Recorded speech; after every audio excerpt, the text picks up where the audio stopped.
Hello दोस्तों, मैं हूं आपका दोस्त एडवोकेट शिवेंद्र प्रताप सिंह। आज हम बात करेंगे कि 498 अर्थात दहेज के मुकदमे में यदि किसी भी रिश्तेदार का नाम ऐड कर दिया जाए या एफआईआर में किसी भी रिश्तेदार का नाम जोड़ दिया जाए और खासतौर से ऐसे रिश्तेदार का जो अदर डिस्ट्रिक्ट में रहता हो, उससे उस मुकदमे से कोई लेना देना ना हो, कोई वास्ता सरोकार ना हो, कभी उस स्थान पे गया ना हो और कभी भी फोन से किसी भी प्रकार से या किसी सदस्य से बात तक न किया हो।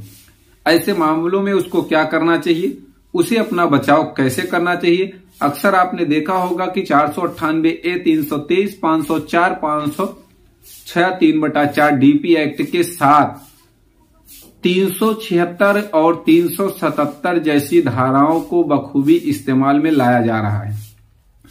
अब ये 376 जो है कभी कभी तो पति पे लगाई जाती है और ज्यादातर मामलों में जिस भी रिश्तेदार से ज्यादा खुन्नस होती है, चाहे उसका कोई लेना देना हो या ना हो, कोई मतलब हो या ना हो, उसके ऊपर भी 376 जैसी धारा का इस्तेमाल किया जा रहा है पत्नी द्वारा। और 377 जो है वो पति के ऊपर भी लगती है। अब इसमें किस तरह से रिश्तेदारों का बचाव हो, आज का यह विषय इस मामले पे है। सबसे पहले तो ये समझिए कि अगर आपके ऊपर 376 जैसी धारा लग गई हो और आप रिश्तेदार हो, अक्सर ये देखा जाता है कि बहनोई पे ये धारा लगती है, तो आपको बताते चले कि अगर आपके खिलाफ 376 में एफआईआर दर्ज हो गई है 498A के साथ, तो सबसे पहला काम आपको उस एफआईआर को चैलेंज करना चाहिए। अब उस एफआईआर को जब चैलेंज करेंगे हाईकोर्ट में, तो 80% ये उम्मीद मान के चलिए, चूंकि अगर फर्जी मामला है तो आपके पास एविडेंसेस भी होंगे, तो अगर फर्जी मामला है तो 80-90% ये उम्मीद मान के चलिए कि आपके खिलाफ जो एफआईआर लिखी गई है वो कैश कर दी जाएगी। या ये कह लेते हैं कि जब भी आप चार्जशीट को चैलेंज करेंगे तो गारंटी है कि चार्जशीट चैलेंज में जब आप करेंगे 482 में हाई कोर्ट में, तो आपका नाम उसमें से काट दिया जाएगा। क्योंकि 376 का ये मतलब ही होता है कि मेडिकल में प्रूफ होगा, मेडिकल होगा। अभी हाल ही का एक मामला हमारे पास ऐसा आया कि चूंकि अब मामला वो बताया जाता है 2020 का, लेकिन एफआईआर दर्ज हो रही है 2023 में, और मामला ये गाजियाबाद का है, लेकिन अभियुक्त बनाया गया है जिसे वो लखनऊ का। तो कहने का मतलब इतना दूर स्थित रिश्तेदार का नाम अगर इस तरीके के घिनौने अपराध में जोड़ दिया जाता है, और अगर आपके साथ, ठीक है मैं मानता हूं कि हो सकता है घटना हुई हो, लेकिन सवाल ये उठता है कि आपने 3 साल पहले अगर आपके साथ इस तरह की घटना हुई तो ना आपने कोई फोन कॉल्स किया, ना किसी प्रकार का कोई एप्लीकेशन दिया, ना किसी प्रकार का कोई मेडिकल कराया। अब 3 साल के बाद अचानक आपको याद आता है कि हमको रेप का मुकदमा करना चाहिए, और साथ ही साथ आप अपने रिश्तेदारों के साथ साथ पति पे, सास ससुर पे दहेज जैसा मुकदमा कर देती है, जैसे कि 498A।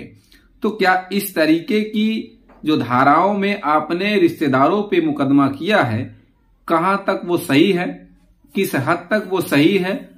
क्या उसमें देखा जाएगा जांच में भी, और ऐसे अधिकारियों को जांच पहले करनी चाहिए कि जो रिश्तेदार पे एलिगेशन लगाया जा रहा है वो अगर अदर डिस्ट्रिक्ट में है तो उससे पहले जांच पड़ताल करनी चाहिए। तमाम रास्ते हैं कि उस एफआईआर में जो नाम दिया गया है, कभी इनसे कोई बात हुई है, फोन से कभी कोई बात होती थी, भाई लड़ाई झगड़ा तू मैं, या उनकी कोई साजिश रही हो इस रिश्ते को खराब करने में, तब तो बात बनती है। अब फ्री फंड का झूठा मूठा एलिगेशन लगाया जाना, ये तो एकदम कानून व्यवस्था को लाचार बनाने वाली बात हो जाती है कि कानून का दुरुपयोग किया जा रहा है। ऐसा अक्सर पति के पक्ष में इसीलिए ऑर्डर आता है 498A में। ज्यादातर मामला गलत और फर्जी पाया जाता है, जो बात सही होती है वो लिखी नहीं जाती है, दुनिया भर की बनावटी बातों का इस्तेमाल किया जाता है। जबकि लास्ट में होता इसमें यह है कि समझौता ही करना होता है, बस फर्क यह है कि 2 लाख का 10 लाख बनाना होता है। यही कुछ चल रहा है, यही कुछ देखने को मिलता है। अक्सर मामलों में ऐसा ही देखने को मिल रहा है। और ज्यादातर मामलों में अब 376 का, अब इसमें अगर 498 के साथ अगर 376 रिश्तेदारों पे लगी है तो आपको बता दें आपके पास 1000 रास्ते हैं, आपको जेल भी नहीं जाना पड़ेगा। आप एंटीसिपेटिक बेल भी ले सकते हैं, FIR क्वेसिंग में भी जा सकते हैं। अंत में अगर चार्जशीट फाइल होती है तो आप 482 CRPC में भी जा सकते हैं। इस तरह से तमाम रास्ते हैं। अगर आपके साथ भी इसी तरह से कोई भी घटना कारित हुई है और आप किसी भी कानूनी राय मशवरे के लिए परेशान हैं तो दिए गए नंबर पे आप फ्री में फोन कर सकते हैं। किसी प्रकार का कोई शुल्क नहीं लिया जाता है। उम्मीद करता हूं आज की यह जानकारी आपको पसंद आई होगी। अगर जानकारी पसंद आई तो वीडियो को लाइक करिए, शेयर करिए। यूट्यूब चैनल SP 72 कानून प्रयागराज को जरूर सब्सक्राइब